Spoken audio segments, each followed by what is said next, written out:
اعوذ باللہ من الشیطان الرجیم بسم اللہ الرحمن الرحیم قال رسول اللہ صلی اللہ علیہ وسلم من احدث فی امرنا هذا ما لیس منہ فہو رد صدق رسول اللہ صلی اللہ علیہ وسلم۔ السلام علیکم ورحمۃ اللہ وبرکاتہ۔ امید ہے کہ تمام ہی محبان مصطفیٰ خاتم النبیین صلی اللہ علیہ وآلہ وسلم خیریت سے ہیں۔ معصومین، حضور خاتم النبیین سرور کائنات صلی اللہ علیہ وآلہ وسلم نے ارشاد فرمایا کہ من احدث فی امرنا، جس شخص نے ہمارے دین میں ایسی رائے نکالی، ھذا ما لیس منہ، جو کہ اس میں سے نہیں ہے، فہو رد، پس وہ مردود ہے، قابل رد ہے۔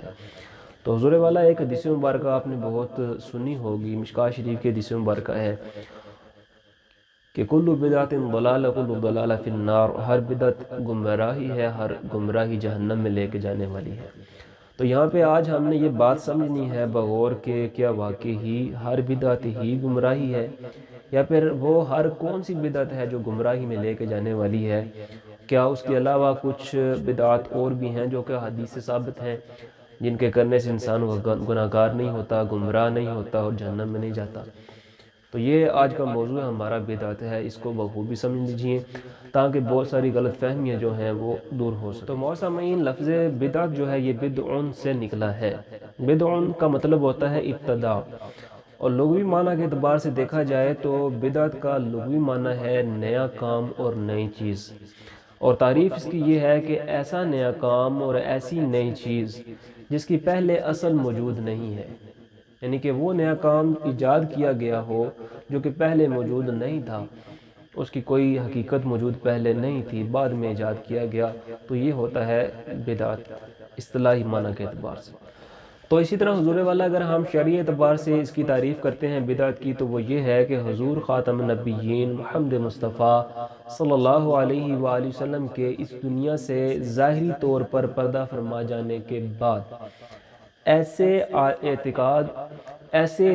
اور ایسے اعمال ایجاد کر لیے گئے ہوں جو حضور صلی اللہ علیہ وسلم کے دور اقدس میں آپ صلی اللہ علیہ وسلم کے ظاہری زندگی میں موجود نہیں تھے، جن کی اصل موجود آپ صلی اللہ علیہ وسلم کے دور میں نہیں تھی، بلکہ آپ صلی اللہ علیہ وسلم کے دور اقدس آپ صلی اللہ علیہ وسلم کے اس دنیا سے پردہ فرما جانے کے بعد جس کو ایجاد کیا گیا ہو، یہ ہے شرعی اعتبار سے بدعت۔ اب یہاں پہ اگر بدعت کی اس تعریف کو دیکھا جائے تو ہمیں پتہ چلتا ہے یہاں پہ کوئی قید نہیں لگائی گئی کہ وہ جو نیا کام شروع کیا گیا، وہ جو نئی ایجاد کی گئی ہے،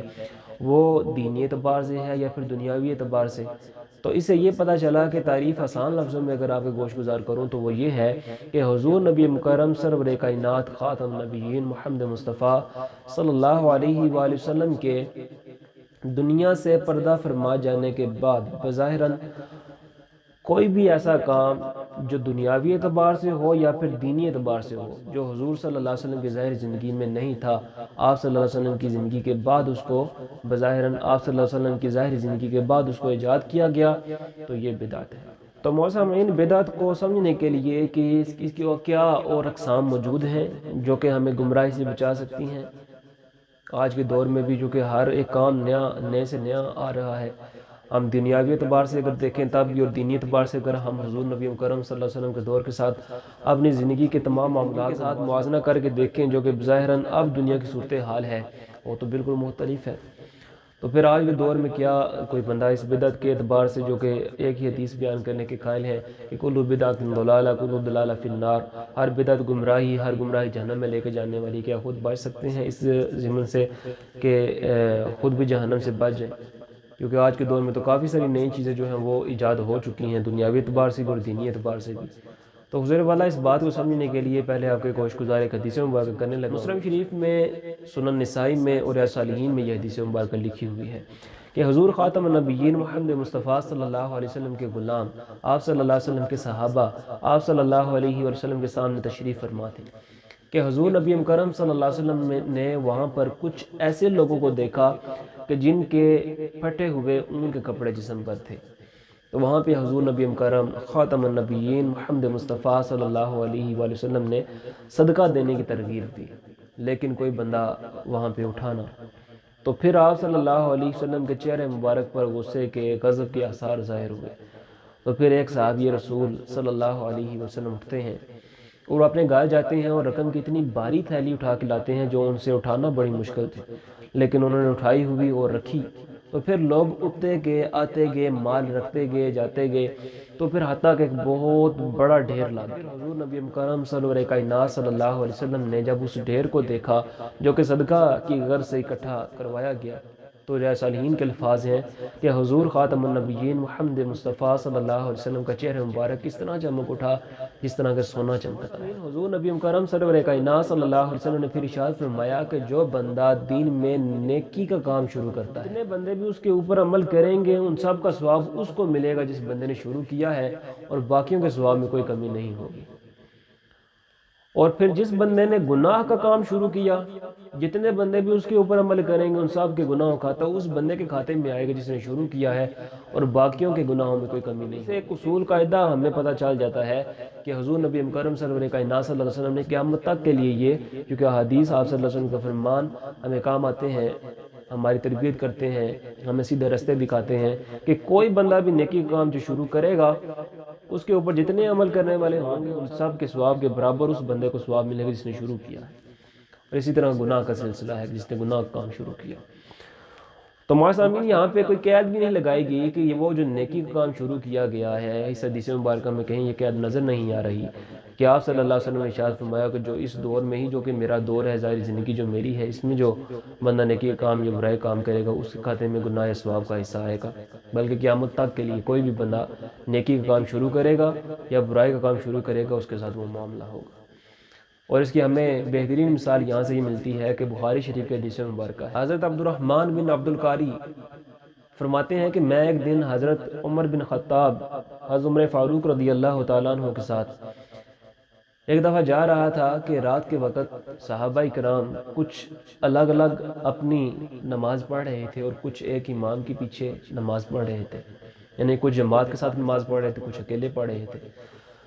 تو حضرت عمر فاروق رضی اللہ تعالیٰ عنہ نے جب یہ صورتحال دیکھی تو آپ نے فرمایا کہ میری رائے یہ ہے کہ میں ان کو ایک امام کی اقتداء میں اکٹھا کر دوں۔ تو پھر عبد الرحمن بن عبد القاری فرماتے ہیں کہ حضرت عمر فاروق رضی اللہ تعالیٰ عنہ نے اس چیز کا پکا ارادہ کر لیا، تو پھر انہوں نے حضرت ابی بن کعب رضی اللہ تعالیٰ عنہ کی اقتداء میں تمام لوگوں کو اکٹھا کر دیا۔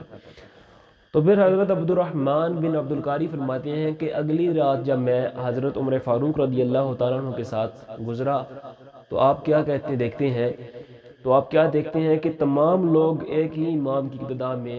نماز ادا کر رہے ہیں۔ تو پھر حضرت عمر فاروق رضی اللہ تعالیٰ عنہ نے ارشاد فرمایا، قال عمر رضی اللہ تعالیٰ عنہ نعم البدعۃ ھذہ، یہ کیسی ہی اچھی بدعت ہے۔ تو پتہ چلا صحابہ کے عمل سے بھی کہ حضور نبی مکرم سرور کائنات صلی اللہ علیہ وسلم کے دور میں یہ قید جو امام کے پیچھے سب لوگوں کو اکٹھا کرنے کی تھی وہ آپ صلی اللہ علیہ وسلم کے دور میں تو نہیں تھی، لیکن حضرت عمر فاروق رضی اللہ تعالیٰ عنہ نے یہ کام کیا۔ اب چونکہ یہ آپ صلی اللہ علیہ وسلم کے ظاہری طور پہ دنیا سے پردہ فرما جانے کے بعد معاملہ شروع ہوا تو لہٰذا یہ بھی بدعت میں شامل ہے۔ لیکن یہ کون سی بدعت ہے؟ یہ وہ بدعت ہے جو کہ نیکی والا کام شروع کرنے والے کی ہے۔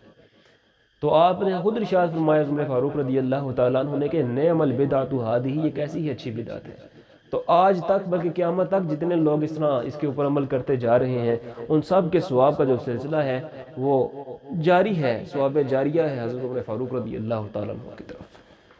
کیونکہ انہوں نے اس کام کو شروع کیا ہے۔ اسی طرح مواہب اللہ دنیا آپ اٹھا کے دیکھیں، وہاں پہ آپ کو یہ روایت لکھی ہوئی نظر آ جائے گی کہ حضرت عثمان غنی رضی اللہ تعالیٰ عنہ نے جمعہ کی دوسری اذان کو شروع کیا، حالانکہ حضور نبی مکرم صلی اللہ علیہ وسلم کے دور میں صرف ایک اذان ہوا کرتی تھی۔ جو اذان سب سے پہلے ہوتی ہے، دو اذانیں ہوتی ہیں آج کے دور میں، ایک پہلے ہوتی ہے ایک بعد میں ہوتی ہے۔ جو پہلی اذان ہے یہ اصل میں دوسری اذان اس کو ایجاد کیا متصلاً خطبہ دینے سے پہلے ہوتی ہے اذان، یہ وہ اذان ہے جو کہ حضور نبی مکرم صلی اللہ علیہ وسلم کے دور میں تھی اور آج کے دور میں بھی ہے، لیکن جو پہلی اذان دی جاتی ہے وہ نبی مکرم صلی اللہ علیہ وسلم کے دور میں نہیں تھی، بلکہ حضرت عثمان غنی رضی اللہ تعالیٰ عنہ نے کسی حکمت کے تحت اس کو ایجاد فرمایا۔ تو آج تک جتنے لوگ قیامت تک اس کے اوپر عمل کرتے رہیں گے ان سب کا ثواب جو ہے حضرت عثمان غنی رضی اللہ تعالیٰ عنہ، اعلیٰ رتبوں کے مالک ہیں یہ دونوں حضرات، صحابہ کرام سارے ہی، جن کے بارے میں ہم گمان تک نہیں کر سکتے ہیں جہنم کا۔ تو وہ حضرات اس بات سے ذرا سبق حاصل کریں جو صرف ایک ہی حدیث اپنی نا کو رکھ کے سامنے پیش کر رہے ہوتے ہیں کہ کل بدعت ضلالہ کل ضلالہ فی النار، کہ ہر بدعت ہی گمراہی، ہر گمراہی جہنم میں لے کے جانے والی۔ تو پھر نعوذ باللہ من ذالک ان کے بارے میں ہم گمان بھی نہیں کر سکتے ان کے اوپر ان کا کیا فتویٰ ہوگا۔ تو محترمین، ان دونوں حدیث سے ہمیں یہ بات پتہ چل گئی کہ بدعت کی دو قسمیں ہیں۔ ایک بدعت حسنہ، حسنہ مطلب یہ عربی کا لفظ ہے جس کا مطلب ہوتا ہے اچھا۔ بدعت حسنہ یعنی کہ نیکی والی اچھی بدعت۔ اور ایک ہے بدعت سیئہ، سیئہ کا مطلب بری، مذموم، جس کی مذمت کی گئی ہو، کبھی ہو۔ تو یہ دو قسمیں ہمیں ان حدیث سے پتہ چل گئی ہیں۔ اب یہ جو دو قسمیں ہیں ان کو فتح الباری میں علامہ شہاب الدین احمد بن علی بن حجر اسقلانی رحمہ اللہ نے بیان فرمایا۔ انہی دو قسموں کو عمدۃ القاری میں علامہ عینی رحمہ اللہ نے بیان فرمایا۔ انہی دو قسموں کو جامع الاحکام القرآن میں علامہ قرطبی مالکی نے بیان فرمایا، اور یہی دو قسمیں آپ کو شرح صحیح مسلم، تبیان القرآن، نعمت الباری، جاء الحق وغیرہ میں مل جائیں۔ تو حضور والا یہ دو قسمیں میں نے آپ کے سامنے رکھی ہیں، دلائل کے ساتھ رکھی ہیں، اور ساتھ جو حدیث آپ کے سامنے گوش گزار کی ہیں۔ یہاں پہ آپ کو ایک بات تو سمجھ لگ گئی خلاصہ کلام کے ہمیں کہ بدعت کی دو قسمیں ہوئی، ایک بدعت حسنہ ہے، ایک بدعت سیئہ ہے۔ اب اس کے بعد ہوا یوں کہ چونکہ ہر دور کے اعتبار سے مسائل بدلتے ہیں، تو اس وقت کے جو علماء ہیں، فقہاء ہیں، محدثین ہیں، آپ کو بتائیں گے کہ آپ کو کس قدر آگے مسائل میں گنجائش مل سکتی ہے یا پھر ان مسائل میں سختی بھی ہو سکتی ہے۔ تو اللہ جل شانہ نے قرآن میں یہی ارشاد فرمایا کہ فَاسْأَلُوا أَهْلَ الذِّكْرِ إِن كُنتُمْ لَا تَعْلَمُونَ، اہل علم سے سوال کرو اگر تم نہیں جانتے۔ اور یا ایھا الذین آمنوا اطیعوا اللہ واطیعوا الرسول واولی الامر منکم، اے ایمان والو اطاعت کرو اللہ کی، اس کے رسول کی، اور جو تم میں صاحب حکم یعنی کہ علماء اور فقہاء ہیں۔ تو وہ ہر دور کے اعتبار سے کچھ نئے مسائل، اور آج کے دور میں آپ دیکھ لیں کہ کتنی ہی ایجادات ہو رہی ہیں۔ جنگی اعتبار سے آپ دیکھ لیں، جو جنگی صورتحال آپ صلی اللہ علیہ وسلم کے دور میں تھی آج کے دور میں نظر آ رہی ہے کہ نہیں آ رہی ہے؟ بالکل نہیں نظر آ رہی ہے۔ آج کے دور طریقے اور ہیں۔ اگر آج کسی نے حج کرنے جانا ہے تو حج نبی کریم صلی اللہ علیہ وسلم کے دور میں تو جہاز موجود تھا ہی نہیں، لوگ پھر بھی دنیا کے مختلف کونوں سے آتے تھے، حج کرتے تھے آ کے۔ لیکن یہ بھی بدعت ایجاد ہوگی سفر کرنے کی مختلف طریقوں سے۔ تو اٹھنا بیٹھنا کھانا پینا اوڑھنا بچھونا ہمارا سب ہی اکثر بدعت مستحبہ یعنی کہ بدعت حسنہ اچھی بدعت میں شامل ہو رہا ہے۔ تو یہ جو دو قسمیں ہیں ان کی آگے مزید 5 قسمیں پھر کی گئیں۔ اب یہ جو بدعت حسنہ ہے، یہاں پہ تعجب ہوا ہوگا شاید کچھ لوگوں کو، لیکن پوری بات سن لیں انشاءاللہ وہ تعجب بھی ختم ہو جائے گا۔ بدعت حسنہ اس کی مزید 3 قسمیں کی جاتی ہیں۔ ایک ہوتی ہے جائز یا مباح، ایک ہوتی ہے مستحبہ بدعت مستحبہ، اور اسی طرح ایک ہے بدعت واجبہ۔ اب یہ جو 3 قسمیں ہیں پہلے ہم اس کی وضاحت سمجھ لیتے ہیں کہ کیا ہے۔ بدعت واجبہ وہ بدعت، اس کی تعریف جو ہے وہ یہ ہے کہ ایسی بدعت جس کو کرنے سے شریعت نے منع نہ کیا ہو بلکہ اس کو چھوڑنے سے انسان کی زندگی میں حرج پیدا ہو سکتا ہو، تو یہ ہے بدعت واجبہ، یعنی کہ یہ بدعت کرنی واجب ہے، ضروری ہے، لازم ہے۔ اب یہ ایسی بدعت ہے کہ جس کو معترضین جو کہ اعتراض کرنے والے ہیں کہ کل بدعت ضلالہ کل ضلالہ فی النار،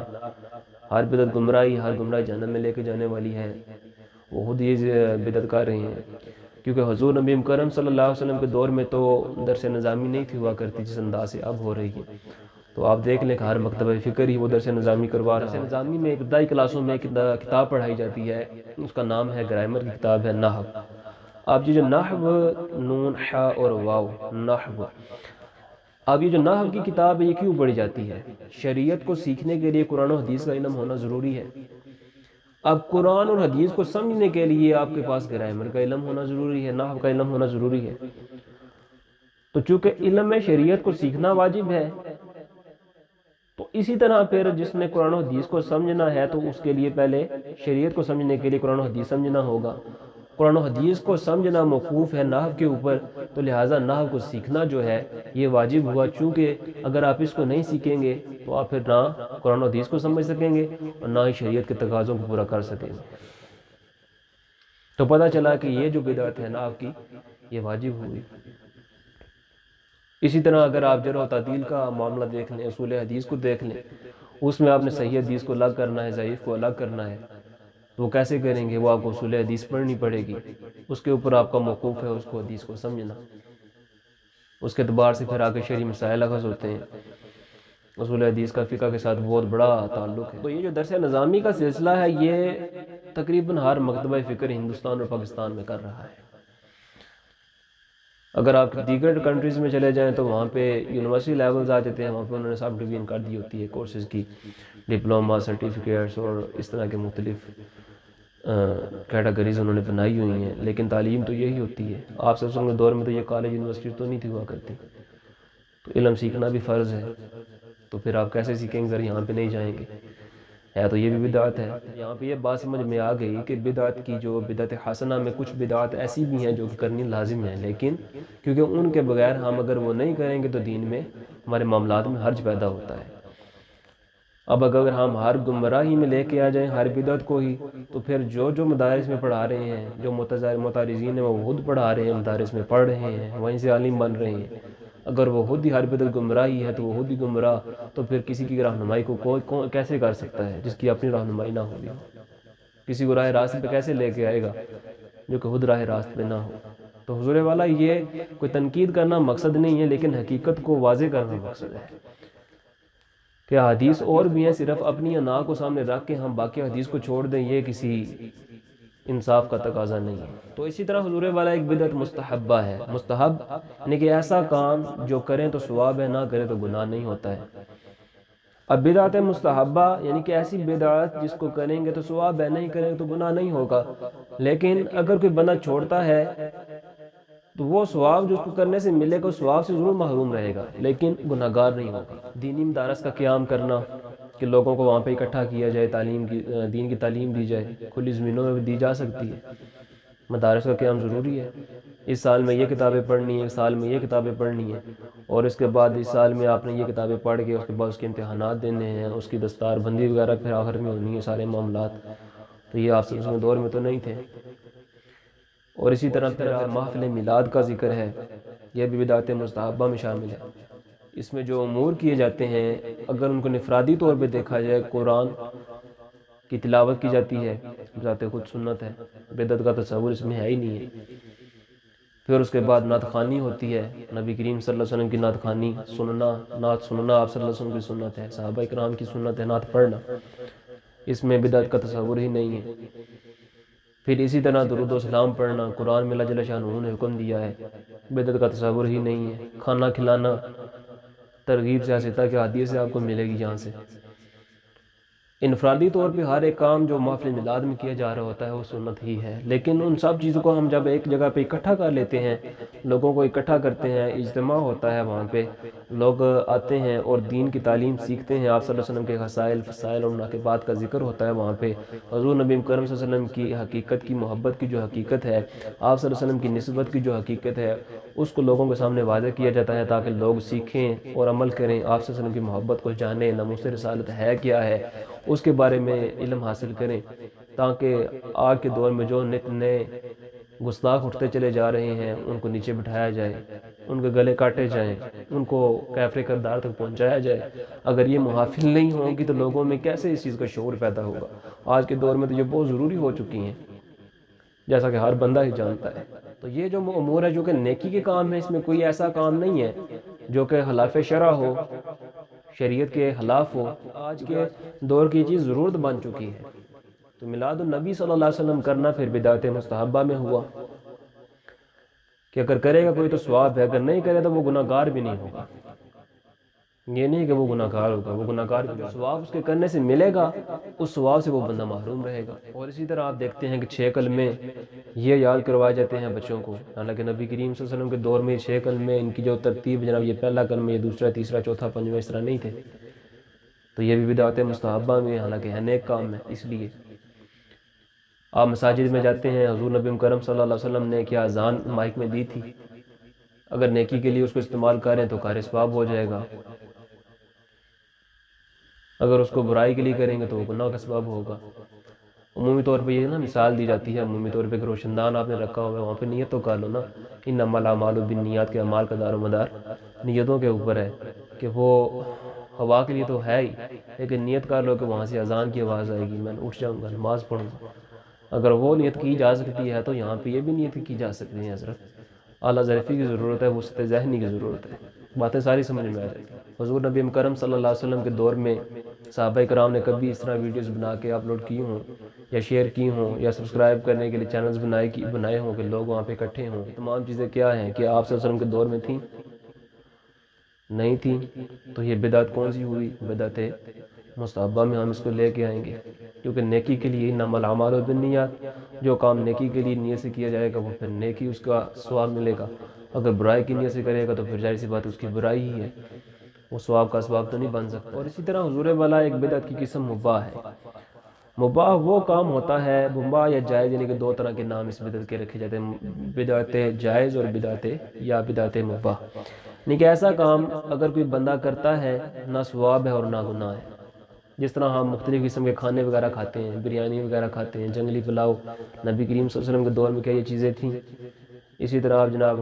روسٹ اور ریشن سیلڈ اور اس طرح کی مختلف چیزیں جو ہیں کھائی جاتی ہیں آج کے دور میں، رس ملائی، کسٹرڈ وغیرہ، تو وہ حضور نبی کریم صلی اللہ علیہ وسلم کے دور میں تو نہیں تھیں۔ یہ کھانے وغیرہ مختلف قسم کے کھانا یہ ایک عمل مباح ہے۔ اور اسی طرح مختلف کلرز کے کپڑے پہننا، اسی طرح مختلف کلرز کے کپڑے وغیرہ پہننا، آپ کے جوتے مختلف اقسام کے پہننا،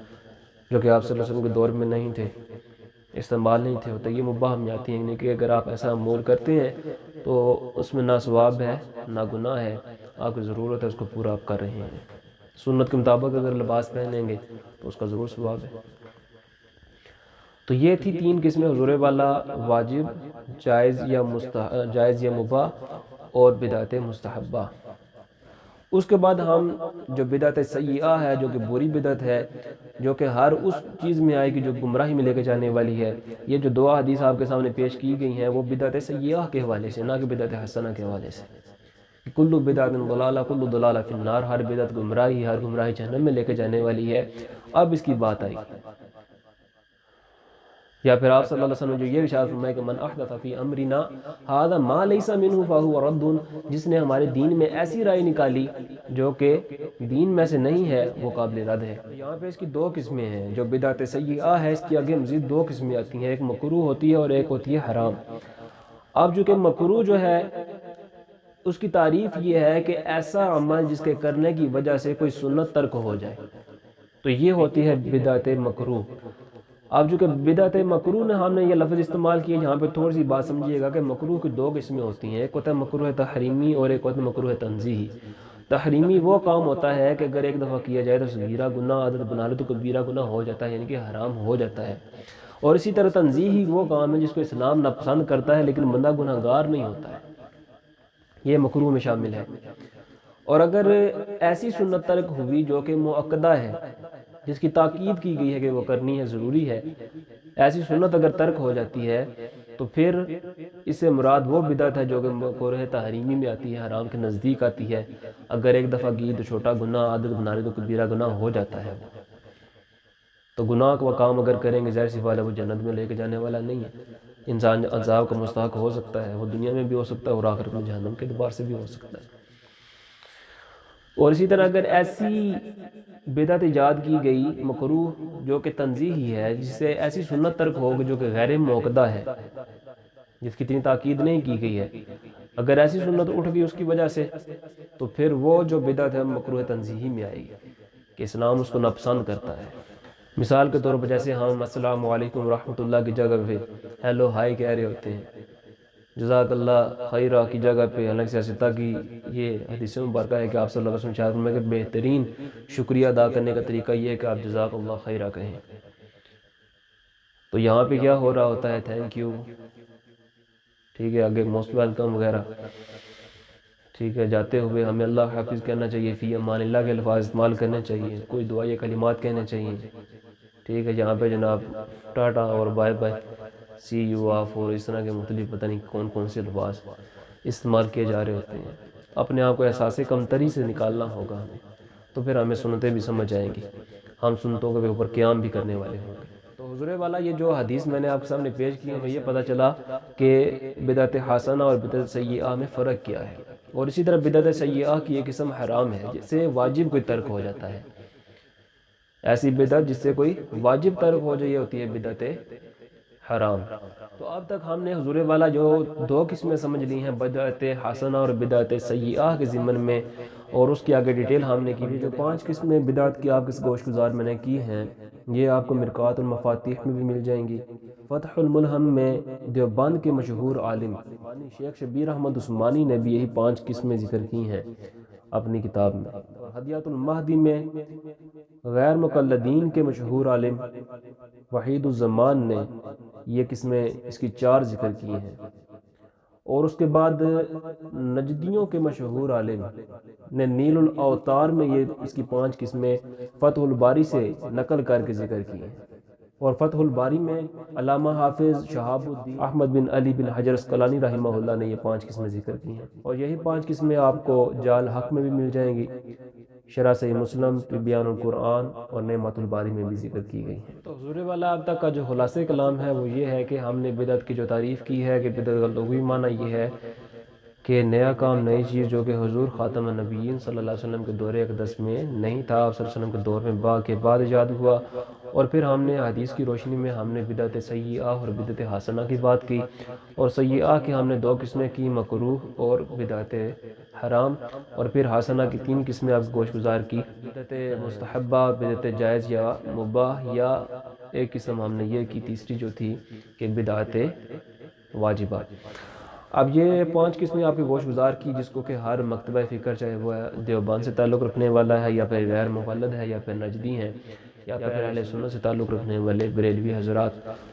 تمام ہی کے نزدیک اس کی 5 قسمیں موجود ہیں، جو کہ میں نے آپ کے گوش گزار ان کی ہی کتب کے نام لے کر اور پھر ان کے جو مشہور علماء ہیں ان کے نام لے کے آپ کی گوش گزار کی، اور پھر یہ بات واضح ہو گئی کہ ہر بدعت جو ہے وہ گمراہی میں شامل نہیں ہے، بلکہ ہر وہ بدعت گمراہی میں شامل ہے جو کہ بدعت حرام میں یا بدعت مکروہ میں شامل ہوگی، اور اسی طرح جو بدعت حسنہ ہے وہ گمراہی میں شامل نہیں ہے۔ اگر ہم اس کو شامل کر لیں گے ہر بدعت میں ہی، کیونکہ حدیث سے ثابت ہے کہ یہ بدعت حسنہ جو ہے یہ گمراہی والی بدعت سے استثناء ہے، اس کو یہ اس سے الگ ہے، اس کا اس کے ساتھ کوئی تعلق نہیں ہے، تو پھر یوں ہوگا کہ اگر ہم اس کو بھی وہاں پہ شامل کر لیں گے تو پھر کوئی بندہ بھی قیامت تک کے لیے کسی بدعت سے محفوظ نہیں رہ سکے گا، پھر ہر بدعت کی گمراہی میں لے کے جانے والی ہے، تو پھر خود بذات خود معترضین جو اعتراض کرنے والے ہیں وہ بھی، اور وہ بندے جن کے اوپر وہ اعتراض کر رہے ہیں، سب کو جہنم میں ہی لے کے جائیں گے۔ اللہ تعالی ہمیں ایسے گمراہی سے محفوظ فرمائے جو کہ ناقص علم کی طرف لے کے جانے والی ہے، ہمیں اللہ جل شانہ کامل علم عطا فرمائے اور بعمل عالم دین، عالم فقہ، عالم حکمت بنائے، علم لدنی عطا فرمائے، اور حق اور سچ کو ہماری زبان و دلوں پر جاری فرمائے، ہمارے عمل میں جاری فرمائے، جس طرح اللہ جل شانہ کے فرشتے حق اور سچ ہیں، اس کی کتابیں حق اور سچ ہیں، جنت دوزخ حق اور سچ ہے، اور اللہ جل شانہ اسی طرح ہمیں حق اور سچ علم حاصل کر کے اس کے اوپر عمل کر کے اور ان تک پہنچانے کی توفیق عطا فرمائے۔ آمین۔ وما علینا الا البلاغ المبین۔